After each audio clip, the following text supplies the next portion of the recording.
자, 오늘 본문 말씀 우리 시편 1편 1절부터 6절까지 말씀 우리가 한 번만 더 읽어보도록 하겠습니다. 시편 1편 1절부터 6절까지 말씀입니다. 함께 읽겠습니다. 복 있는 사람은 악인들의 꾀를 따르지 아니하며 죄인들의 길에 서지 아니하며 오만한 자들의 자리에 앉지 아니하고 오직 야훼의 율법을 즐거워하여 그의 율법을 주야로 묵상하는도다. 그는 시냇가에 심은 나무가 시절 따라 열매를 맺으며 그 잎사귀가 마르지 아니함 같으니 그가 하는 모든 일이 다 형통하리로다. 악인들은 그렇지 아니하며 오직 바람에 나는 겨와 같도다. 그러므로 악인들은 심판을 견디지 못하며 죄인들이 의인들의 모임에 들지 못하리로다. 무릇 의인들의 길은 야훼께서 인정하시나 악인들의 길은 망하리로다. 아멘. 저는 오늘 본문 말씀을 중심으로 복 있는 사람이라는 제목으로 함께 은혜를 나누고자 합니다. 한번 따라해 봅시다. 복 있는 사람. 복 있는 사람. 자, 우리가 함께 읽은 본문은 시편의 가장 처음에 등장하는 구절입니다. 시편은 기독교 역사에서 많은 영향력을 끼친 구약 성경 가운데 하나죠. 야훼는 나의 목자시니 내게 부족함이 없으리로다. 이 구절을 모르신 분은 아마 없을 겁니다. 이 시편 23편은 누구나 좋아하는 성경 구절이며 많은 사람들이 그 구절을 통해서 위로와 평안과 안식을 얻었습니다. 또한 시편은 신약에서도 많이 인용하고 언급할 만큼 성서학에서도 중요한 책이 바로 시편입니다. 종교개혁가인 마틴 루터가 자신이 번역한 독일어 성경의 서두에 쓴 글을 보면 시편에 대한 루터의 견해를 잘 알 수 있습니다. 뭐라고 쓰였느냐? 시편은 그 속에 성경 전체가 가진 모든 내용이 가장 아름답고 가장 짧게 담겨져 있는 아주 작은 책자로 만들어져 정돈된 작은 성경이라고 할 수 있을 것이다. 내게는 마치 성령이 스스로 온 힘을 다 기울여서 작은 성경과 기독교 전체 혹은 모든 성인에 대한 교본을 만들어내서 성경 전체를 읽을 수 없는 자를 위해 그 전체를 작은 책으로 요약해낸 것처럼 생각된다. 이렇게 전체 성경에서 중요한 위치를 가지고 있는 시편은 하나님이 행하셨던 일들을 주로 기록한 모세오경 그리고 역사서, 또한 인간을 향한 하나님의 메시지를 기록한 예언서, 이렇게 세 가지의 성경책과는 조금 다른 모습을 보여주고 있습니다. 모세오경과 역사서 그리고 예언서가 주로 하나님께서 인간에게 주시는 말씀이라면, 시편은 이러한 하나님의 말씀에 대한 우리 인간들의 반응을 담고 있습니다. 사람과 사람 사이에서도 건강한 관계를 이어가기 위해 가장 중요한 게 뭔가요? 대화죠. 일방적으로 말만 하고 일방적으로 듣기만 하면 그 관계가 이어질 수가 없습니다. 이거를 커뮤니케이션이라고 이야기를 합니다. 상호 소통, 의사소통.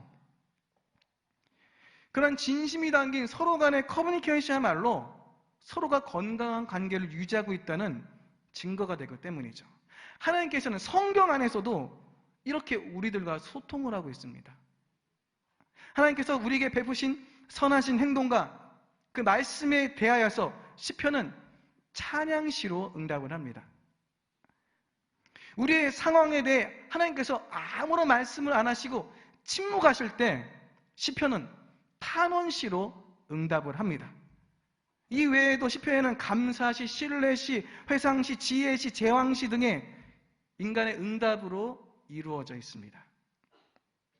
하나님께서 인간에게 자신의 뜻을 알려주는 것을 우리는 흔히 계시라고 알고 있습니다. 하나님께서 우리에게 그 뜻을 알려주신다. 하나님께서 계시하신다. 이러한 하나님의 계시에 대한 인간들의 응답이 바로 시편인 것입니다. 시편은 총 150편의 방대한 분량이죠. 그런데 그 시편의 처음인 1편에 등장하는 것이 바로 오늘 함께 이야기할 복 있는 사람입니다. 여기서 말하는 복이란 과연 어떤 것일까요?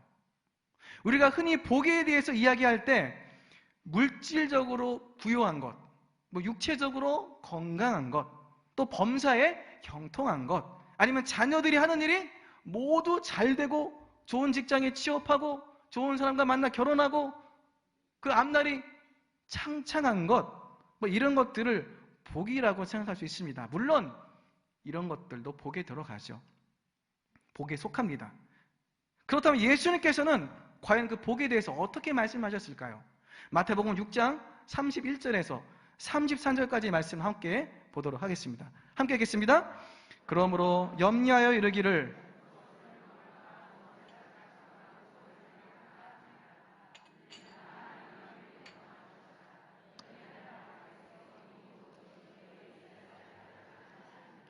그런즉 너희는 먼저 그의 나라와 그의 의를 구하라. 그리하면 이 모든 것을 너희에게 더하시리라. 아멘. 자, 예수님께서는 우리가 세상을 살아가면서 필요한 물질을 구하는 것이 부질없는 것이라고 말하는 것이 결코 아닙니다.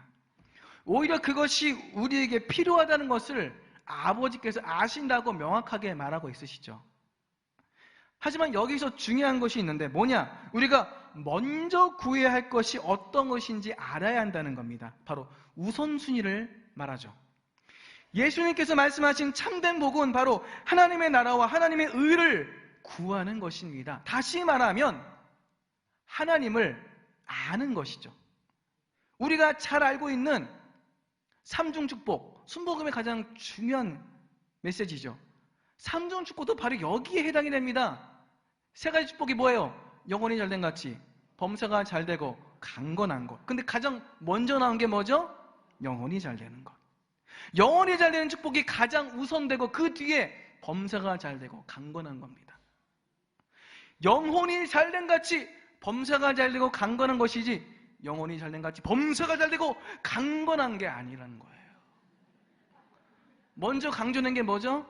영혼이 잘되는 것. 그 축복이 가장 중요한 복이라는 겁니다. 잠언 9장 10절 말씀을 보면 야훼를 경외하는 것이 지혜의 근본이요 거룩한 신자를 아는 것이 명철이니라. 성경은 복에 관한 이야기할 때 하나님을 아는 것이 복이라고 분명하게 우리에게 말하고 있습니다. 왜 하나님을 아는 것이 복일까요? 여기 두 명의 아이가 있습니다. 한 아이는 각종 선물들에 둘러싸여가지고 아주 재밌게 선물을 뜯어보면 잘 놀고 있어요. 그런데 또 다른 아이는 아무런 선물도 없이 혼자 그냥 놀고 있습니다. 지금 이 상태로 볼 때에 어떤 아이가 더 복 있는 아이처럼 보이나요? 선물들에 둘러싸이고 그것을 뜯어보며 기뻐하고 있는 아이가 조금 더 복이 있는 아이처럼 보이겠죠. 그런데 몇 시간이 지나 어둠 컴컴해지고 저녁이 오자 어떠한 부모님이 다가오기 시작해요. 그런데 그 부모님이 누구를 데려가느냐? 아무 선물도 받지 않은 그 아이를 데리고 가요. 근데 아무런 시간이 지나도 그 선물을 가지고 있는 아이는 데려올 사람이 없어요. 알고 보니까 그 아이는 고아였던 거예요.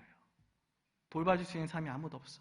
그래서 그 아이에게 선물 줄 사람들이 죽어간 것들이었어요. 자, 이 상황을 알게 된 지금 여러분은 어떤 아이를 또 복 있는 아이라고 생각하십니까? 부모가 데려간 아이겠죠. 부모가 있는 아이. 부모가 있다는 건 어떤 것을 의미하죠? 보호자가 있고 그 삶을 책임져줄 사람이 있다는 겁니다. 지금 당장 선물이 없어도 부모가 있으면 다 사줍니다. 그렇죠? 그럼 보호자가 없다는 것을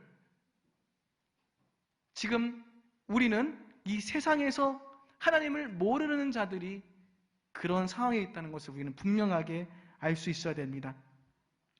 실제로 이 세상에서 하나님을 믿지 않는 사람과 하나님을 믿는 사람을 살펴보면 이 두 아이의 모습과 너무나 똑같습니다.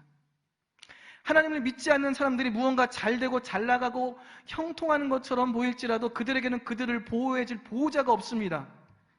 하지만 하나님을 믿는 자들에게는 무언가 지금 당장 아무것도 보이는 것이 없고 잡히는 것이 없고 들리는 것이 없다 할지라도 그들을 보호해줄 보호자가 있습니다. 그 보호자가 누구죠?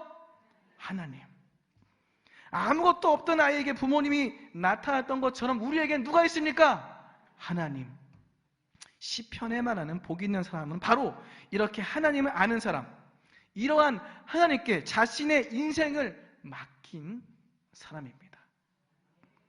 그런데 이러한 복 있는 사람과 정반대의 대척점에 있는 사람이 있습니다. 그 사람을 누구라고 표현하고 있나요? 맞습니다. 시편 1편에서는 악인이라고 표현하고 있습니다. 악인에 관하여 정의할 때 성경은 여러 가지 모습을 우리에게 말하고 있습니다. 악행을 하는 사람들도 물론 악인이지만 성경에서 말하는 또 다른 정의가 바로 악인은 하나님을 모르는 사람. 하나님을 모르는 사람이 뭐다? 악인이다. 데살로니가 후서 1장 8절 말씀을 보면 하나님을 모르는 자들과 우리 주 예수의 복음에 복종하지 않는 자들에게 형벌을 내리시리니. 이들은 하나님을 모르기에 하나님을 두려워하지 않습니다. 그리고 그의 심판에 대해서도 믿지 않습니다. 세상에서는 도덕적인 사람을 뭐라고 표현하죠? 착하다라고 표현합니다. 하지만 성경에서는 도덕적인 사람을 착하다고 말하지 않습니다. 착한 사람이 누구냐? 하나님을 아는 사람. 악한 사람이 누구죠? 하나님을 모르는 사람. 하나님을 아느냐 모르느냐가 착하냐 악하냐 아니면 복이 있는 사람이냐 악인이냐를 가르는 가장 중요한 기준이 됩니다. 성경에서는 우리가 흔히 생각하는 기준으로 선과 악이 정해지지 않습니다. 하나님의 기준으로 선과 악이 정해지죠. 선과 악의 기준은 하나님을 아느냐 모르느냐. 그렇게 성경에서는 하나님을 알고 만나며 교제하는 사람이 바로 복 있는 사람이고, 하나님을 모르고 믿지 않으며 교제하지 않는 사람을 바로 악인이라고 표현합니다. 그런 시각에서 이제 시편 1편 1절을 함께 살펴보도록 하겠습니다. 1절 함께 읽겠습니다. 복 있는 사람은 악인들의 꾀를 따르지 아니하며 죄인들의 길에 서지 아니하며 오만한 자의 자리에 앉지 아니하고. 자, 시편 1편 1절에는 복 있는 사람이 하지 말아야 할 것에 대해서 세 가지가 등장을 합니다. 첫 번째가 뭐죠? 악인들의 꾀를 따르지 않는 것. 두 번째가 죄인들의 길에 서지 않는 것. 세 번째가 오만한 자들의 자리에 앉지 않는 것입니다. 먼저 악인들의 꾀를 따르지 않는 것을 살펴보도록 하겠습니다. 여기서 말하는 악인들의 꾀는 무엇일까요? 자, 조금 전에 우리는 악인이 어떤 사람이라고 했죠? 하나님을 모르는 사람들. 현 시대에 맞게 이야기해 보면 악인들은 이 세상에서 하나님을 모른다고 말하는 사람들이에요. 그런데 악인들의 꾀는 하나님을 모르는 사람들이 이 세상에서 성공하기 위해 이 세상의 기준에 맞게 생각하는 가치관, 이 세상을 살아가기 위하여 필요한 가치관이 바로 악인들의 꾀입니다. 하나님께서는 바로 이러한 세상 사람들이 가지고 있는 생각들을, 가치관을 우리는 하나님을 따르는 그리스도인들은 가지지 말라고 말하고 있습니다. 이러한 세상 사람들의 가치관 속에는 하나님의 자리가 없습니다. 그들의 생각 속에서는 내가 성공하는 것에, 내가 조금 더 돈을 버는 것에 생각이 가득 차 있어요. 그 머릿속에 하나님의 자리가 없어요. 성공을 위해서는 불법을 저지를 수도 있고 편법은 그냥 용납을 합니다. 그럴 마음의 준비가 되어 있어요. 뭐를 위해서? 성공을 위해서. 복 있는 사람은 바로 이러한 생각을 가져서는 안 됩니다. 자, 다음으로 죄인들의 길에 서지 아니하는 것을 살펴보도록 하겠습니다. 여기서 죄에 대한 의미를 잠시 살펴보면 좋은 일을 하지 못한 것뿐만 아니라 잘못된 일을 한 것도 강조하는 것이 바로 죄에 대한 개념입니다. 죄는 표적을 벗어난 것뿐만 아니라 잘못된 표적을 쏜 것도 죄라고 그 어원에 기록되어 있습니다. 그런 의미에서 죄인들의 길이란 잘못된 가치관에서 결정된 삶을 살아가는 것, 바로 그것이라 볼 수 있습니다. 세상 사람들이 자신의 가치관대로 살아가는 것은 너무나 자연스러운 일이에요. 하지만 하나님을 믿는다고 말하는 사람 중에서도 세상의 가치관을 가진 것도 모자라서 그 가치관대로 살려는 사람들이 많습니다. 자, 정치하는 사람들이 편법을 사용하여 이익을 취하면 엄청난 손가락질을 받죠. 그런데 똑같은 그 일을 주변에서 세상 사람들은 흔하게 하고 있습니다. 보통 사람들 흔하게 하고 있어요. 더구나 이런 방법을 배워서 적극적으로 활용하고 있는 그리스도인들도 찾기가 어렵지 않습니다. 복 있는 사람은 바로 세상에서 말하는 그 삶의 방식을 쫓아가지 않는 사람이에요. 그 길에 서지 않는 사람이에요. 죄인의 길에 서지 않는 사람. 마지막으로 오만한 자들의 자리에 앉지 아니하는 것을 살펴보도록 하겠습니다. 여기서 오만한 자들이란 하나님이 없다라고 말하는 자들이에요. 하나님이 없다. 하나님이 없다고 믿기에 이들은 누구 중심으로 사나요? 나 중심으로 살아가게 됩니다. 자기 인생의 주인이 누구예요? 바로 나입니다. 그래서 인생의 주인의 자리에 누구를 앉혀놔요? 나를 앉혀놓습니다. 그래서 자기 인생을 나 스스로 결정을 합니다. 물론 이러한 행동은 일반적으로 세상에서 사는 사람들에게는 너무나 당연한 행동이에요. 내 인생의 주인이 나 자신이고 내가 옳다고 생각하는 가치관, 그리고 그 가치관에 결정된 삶의 방식, 그 방식대로 살아가는 것은 너무나 자연스러운 일이죠. 세상에서는 오히려 이렇게 사는 것이 맞다고 가르칩니다. 그런데 이것을 하나님을 믿는 그리스도인 우리는 살아서는 안 된다고 말하고 있어요. 우리들 안에서 그것을 그대로 쫓아가는 사람들이 있다는 것입니다. 그리스도인들의 삶의 주인은 누가 되어야 합니까?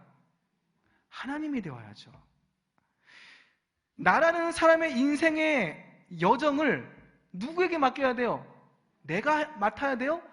저는 자신 없습니다. 너무나 부족하고 연약하고 실수도 많이 하고 저는 제 인생을 제가 책임질 자신이 없습니다. 이제까지도 그래왔어요. 하나님께 맡길 뿐이죠. 왜죠? 하나님은 완벽한 분이시죠. 하나님은 나보다 나를 더 잘 아는 분이시죠. 나에 대해서 수많은 좋은 계획을 가지고 계신 분이시기 때문입니다. 그런데 그런 분께 그 삶을 맡겨드리지 않고 실수투성이고 잘못투성이고 넘어지기, 다치기, 맘 상하기 일수인 연약한 나 자신에게 내 인생을 맡긴다는 것은 그것만큼 어리석은 일이 없습니다. 하나님을 따른다는 그리스도인들은 그런 하나님께 자신의 인생을 맡겨드리기 위하여 내 인생의 선택권을 누구에게 드려야 돼요? 하나님께 드려야 됩니다. 여러 가지 결정을 할 순간이 놓일 때에 그 인생의 선택권을 누구한테 드려요? 하나님께 드려야 한다는 것입니다. 그러면은 그 인생을 누가 책임져 주십니까? 하나님께서 책임져 주시죠. 하나님이 선택하셔 그 길을 걸어간 사람을 하나님이 책임져 주지 않으시면 누가 책임져 주겠습니까? 그런데 내가 그것을 선택하면 누가 책임져야 돼요? 저는 책임 못 집니다. 복 있는 사람이 하지 말아야 할 것 세 가지, 곧 세상 사람들의 가치관을 쫓아가지 말고 세상 사람들의 삶의 방식대로 살지 말고 내 삶의 주인이 내가 되어서 나 중심으로 살지 말 것을 기억하시길 부탁드리겠습니다. 시편 1편 2절은 세상을 따라가지 않는 복 있는 사람이 따라가야 할 것에 대해서 말해주고 있습니다. 시편 1편 2절 말씀 함께 읽겠습니다. 오직 야훼의 율법을 즐거워하여 그의 율법을 주야로 묵상하는도다. 이것은 하나님을 경외하는 것을 말하고 있습니다. 제가 지난 추석에 금요철 예배에서 하나님을 경외하는 삶에 대해서 나눈 적이 있습니다. 하나님을 두려워하는 마음으로 그 말씀을 그대로 지키며 살아가는 것이 하나님을 경외하는 것인데, 우리가 하나님을 두려워하는 그 이유는 뭐다? 우리의 인생의 마지막을 심판하고 결산하는 분이 누구시라는 거죠? 하나님이시기 때문이라는 겁니다. 복 있는 사람이 해야 하는 것은 바로 이런 하나님을 경외하는 것입니다. 전도서 12장 13절에서 14절 말씀을 보면 일의 결국을 다 들었으니 하나님을 경외하고 그의 명령들을 지킬지어다. 이것이 모든 사람의 본분이니라. 하나님은 모든 행위와 모든 은밀한 일을 선악간에 심판하시리라. 전도서를 보면 하나님을 경외하는 방법으로 하나님의 명령들을 지킬 것을 말하고 있습니다. 시편 1편 1절에 등장하는 야훼의 율법을 즐거워하여 그의 율법을 주야로 묵상하는 것이 바로 그것입니다. 이렇게 하나님을 경외하는 것은 여호수아에서 또한 등장을 해요. 이스라엘이 가나안 땅에 들어가기 전에 하나님께서는 여호수아라는 새로운 리더를 세우십니다. 이제 당장 가나안의 여러 족속들과 전쟁을 해야 하고 그 전쟁에서 승리하는 눈에 보이는 성과를 내야 하는 여호수아 앞에 하나님께서는 이렇게 말씀하십니다. 여호수아 1장 7절에서 8절 말씀. 오직 강하고 극히 담대하여 나의 종 모세가 내게 명령한 그 율법을 다 지켜 행하고 우로나 좌로나 치우치지 말라. 그리하면 어디로 가든지 형통하리니 이 율법책을 내 입에서 떠나지 말게 하며 주야로 그것을 묵상하여 그 안에 기록된 대로 다 지켜 행하라. 그리하면 내 길이 평탄하게 될 것이며 내가 형통하리라. 가나안과의 전쟁을 바로 눈앞에 두고 하나님께서는 여호수아에게 어떠한 전술을 사용하고 어떠한 무기를 사용하여 몇 시에 어느 성을 쳐들어가면 너희가 이길 수 있을 것이다. 이렇게 말씀하지 않으세요. 뭐라고 말씀하십니까? 오직 야훼를 경외해라. 그 율법을 주야로 묵상하고 지켜 행하라. 여호수아에게 하나님께서 말씀하신 형통의 조건은 바로 하나님을 경외하는 것이었습니다. 이스라엘이 발바닥을 밟는 땅을 모두 주는 조건이 하나님을 경외하는 것이었습니다. 이것이 바로 시편 1편에서 말하고 있는 복 있는 사람이 따라가야 할 것입니다. 시편 1편 3절은 그렇게 복 있는 사람으로 살아가는 우리들에게 일어날 일들에 대해서 말해주고 있습니다. 시편 1편 3절 말씀 함께 읽겠습니다.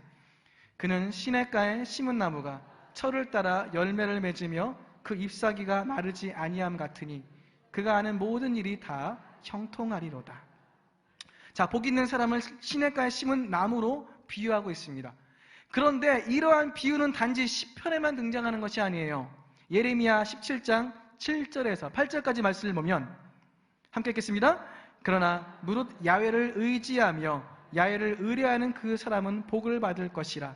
그는 물가에 심어진 나무가 그 뿌리를 강변에 뻗치고 더위가 올지라도 두려워하지 아니하며 그 잎이 청청하며 가무는 해에도 걱정이 없고 결실이 그치지 아니함 같으리라. 자, 시편과 예레미야에서는 하나님께 자신의 인생을 맡겨 야훼를 의지하고 의뢰하는 사람이 복 있는 사람인데 그 사람은 시냇가에 심어진 나무와 같다고 이야기를 하고 있습니다. 시냇가에 심어진 나무는 생명의 근원이 되는 물을 제한 없이 공급받을 수 있어요. 그리고 잎사귀가 마르지 않고 청청하기에 태양빛을 너무나 잘 받아서 광합성을 잘해서 영양분을 잘 만들어낼 수 있습니다. 이런 나무는 지금 당장 열매가 없어 보일지라도 낙심할 필요가 전혀 없어요. 왜냐하면 물도 잘 공급받고 광합성을 잘해서 영양분도 충분하다면 뭐만 하면 열매가 맺힐까요? 기다리기만 하면 열매를 맺게 되어 있습니다. 이것은 행복이라는 열매가 성도들에게 무엇을 해야 보상으로 주어지는 것이 아니라 성도로서 올바른 삶에 대한 당연한 결과물이라는 것을 우리에게 말해주고 있어요. 당장 열매가 눈에 보이지 않고 손에 잡히지 않다 할지라도 우리는 그것을 기다릴 수 있어야 돼요. 기다리지 못해서 그 나무를 뽑아서 다른 데 옮긴다면 어떻게 되나요? 오히려 그 나무는 말라서 죽을 수가 있습니다. 우리도 마찬가지입니다. 생명의 근원 되시는 보호자가 되시는 하나님을 알고 믿는 성도로서 하나님께 영적으로 끊임없이 공급받고 있다면 지금 당장은 내 삶에 눈에 보이는 손에 잡히는 귀에 들리는 열매가 없다 할지라도 인내하고 기다리기만 하면 그 열매는 때가 되면 반드시 맺게 될 것입니다. 하지만 하나님을 모르는 아기는 줄기의 열매는 엄청 많이 맺혀 있는데 뿌리는 잘려 있고 잎사귀는 다 뽑혀 있는 그러한 죽어 있는 말라버린 나무와 똑같습니다. 지금 당장 보이는 열매는 풍성해요. 그런데 그 나무는 생명이 있어요, 없어요? 없습니다. 지금 당장 보이는 열매가 다예요. 그 이후에 열매를 맺을 수가 없습니다. 왜냐하면 생명의 근원인 물을 공급받을 수 없고 태양으로부터 광합성을 할 수 없기 때문입니다. 하나님을 모르는 악인의 삶은 딱 이 세상에서 얻을 수 있는 열매뿐입니다. 왜냐하면 이 세상에서도 열심히 심고 열심히 가꿨기 때문에 스스로의 인생 안에서. 하지만 그 이상의 열매는 없습니다.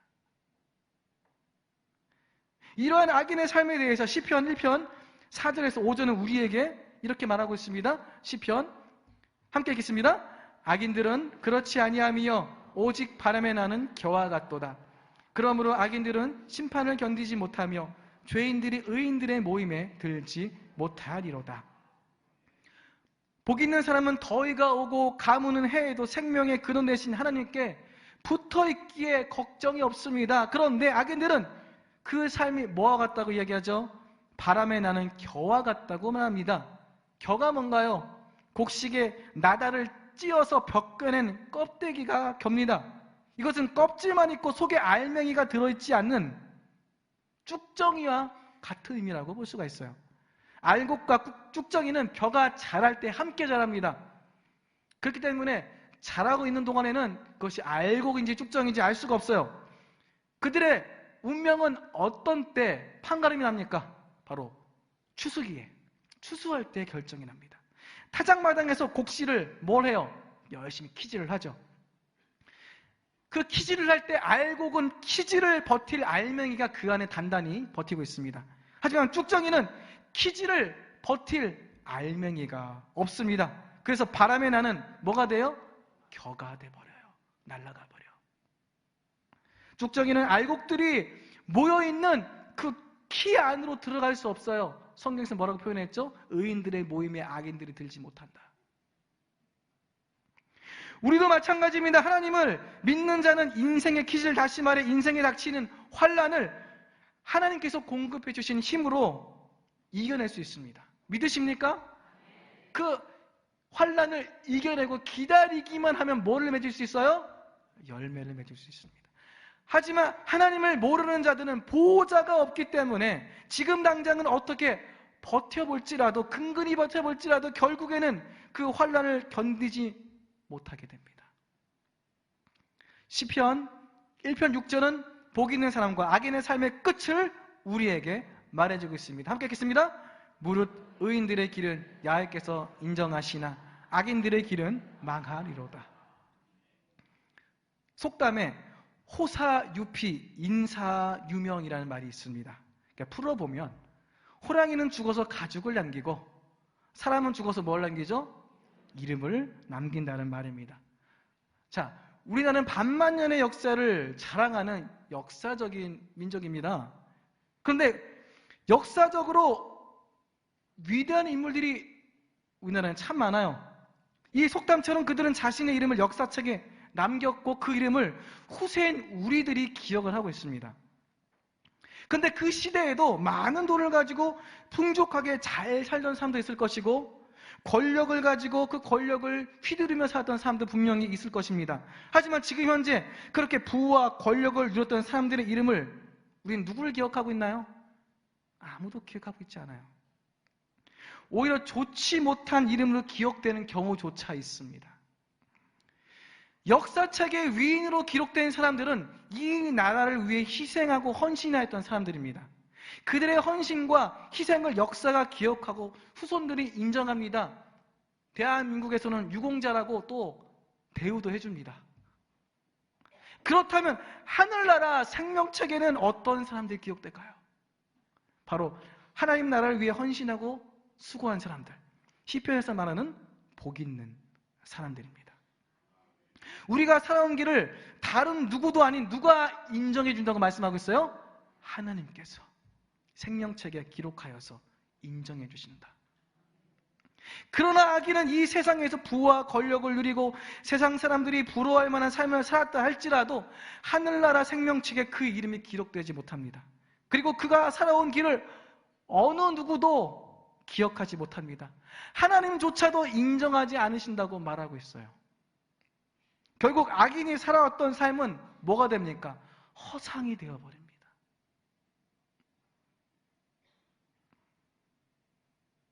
복 있는 사람들이 살았던 그 길만 온전하게 인정받고 악인들의 삶은 결국 허상이 되어버리고 만다는 그 사실을 잊지 마시길 부탁드리겠습니다.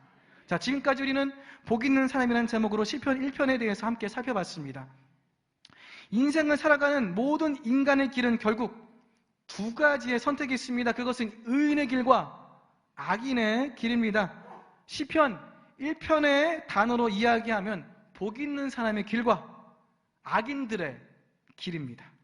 복 있는 사람의 길은 물가의 신김나무로 비유되는 풍성한 삶으로 인도하는 반면 악인들의 길은 잠시 동안 있다가 없어질 신기루와 같다고 말하고 있습니다. 복 있는 사람은 하나님께서 그들의 길을 보호해 주시지만 악인들의 최종 운명은 파멸뿐입니다. 하지만 복 있는 사람이 걷는 길은 결코 쉬운 길이 아닙니다. 그렇기에 시편 1편에서는 복 있는 사람은 뭐로 표현합니까? 적은 수인 단수, 복 있는 사람, 단수로 표현합니다. 그런데 악인은 뭐라고 표현합니까? 악인들, 복수로 표현을 합니다. 세상 사람들과 전혀 다른 삶을 살아가고 있는 복 있는 사람은 하나님을 부정하는 수많은 악인들에 둘러싸여서 하나님의 말씀을 홀로 지켜나가고 있기 때문입니다. 그래서 복 있는 사람은 악인들에게 왕따를 당할 수도 있고 복 있는 사람은 악인들에게 둘러싸여서 불이익을 당할 수도 있습니다. 그런데 그 모습 안에서 우리는 복 있는 사람으로서의 삶을 온전히 지키고 인내하며 살아가야 합니다. 이 모습을 1절과 2절을 통해 악인들의 꾀를, 죄인들의 길을, 오만한 자들의 자유를 거부하고 오직 하나님을 경외하며 그 말씀대로 살아가야 한다고 우리에게 말하고 있는 것입니다. 요한복음 14장 6절 말씀을 보면 예수께서 이르시되 내가 곧 길이요 진리요 생명이니 나로 말미암지 않고는 아버지께로 올 자가 없느니라. 예수님께서 우리에게 말씀하신 대로 복 있는 사람으로서 오직 하나님의 말씀대로 살아가는 하나님을 경외하는 자로서 예수님의 길을 따라 걸어가는 저와 여러분이 되시기를 주님의 이름으로 부탁드리겠습니다. 기도하겠습니다. 하나님, 오늘 말씀을 통하여서 복 있는 사람이 어떤 사람인지를 시편 1편 1절에서 6절까지 말씀을 통하여 살펴봤습니다. 복 있는 사람은 악인들의 꾀를 쫓지 아니하고 죄인들의 길에 서지 아니하며 오만한 자들의 자리에 앉지 않고 오직 야훼 하나님만을 경외한다는 것을 우리가 배웠습니다. 그러한 삶을 온전하게 주 앞에 드리며 살아갈 수 있는 우리가 되도록 이 시간 성령께서 우리의 마음을 주장하여 주시옵시고 그러한 믿음의 결단으로 주 앞에 나아가도록 인도하여 주시옵소서. 내가 곧 길이요 진리요 생명이니 나로 말미암지 않고는 아버지께로 올 자가 없느냐 말씀하신 그 예수님의 길로만, 복 있는 사람의 길로만 걸어가는 우리가 되게 하여 주시옵소서. 모든 말씀 살아계신 예수님의 이름으로 기도드립니다. 아멘.